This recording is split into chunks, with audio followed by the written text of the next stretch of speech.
Doctor Mizanur Rahman আল আজহারী প্রথম মাহফিল কোথায় করবেন সেই তথ্য আলহামদুলিল্লাহ ইতিমধ্যেই পাওয়া গিয়েছে।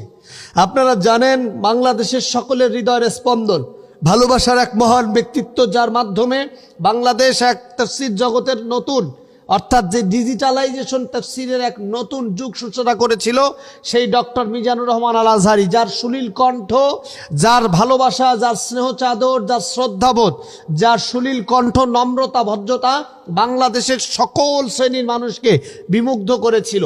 ঠিক সেই মুহূর্তে পরিকল্পিতভাবে ডক্টর মিজানুর রহমান আল আজহারীকে যারা তাড়িয়ে দিয়েছিল, আজকে তারা পালিয়ে গিয়েছে। আর মিজানুর রহমান আল আজহারী বীরের বেশে বাংলাদেশে ফিরে আসতেছেন।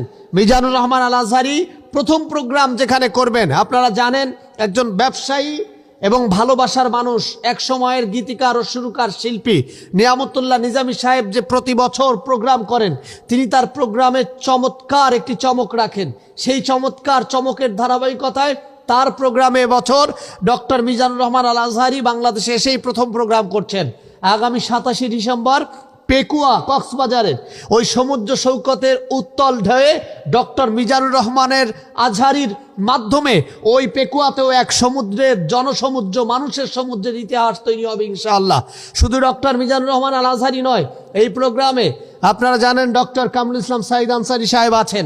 শুধু তিনিই নয়, আরও আছেন এই বাংলাদেশ থেকে বিতাড়িত হয়ে যাওয়া মুফতি কাজী ইব্রাহিম, আছেন আমাদের ভালোবাসার হৃদয়ের স্পন্দন, যিনি সর্বোচ্চ পর্যায়ের কারা ভোগ করেছেন, মুফতি জসিমউদ্দিন রহমানী সাহেব। এই বিশাল প্রোগ্রাম, এই প্রোগ্রাম বাংলাদেশের মানুষের হৃদয়ের প্রোগ্রাম।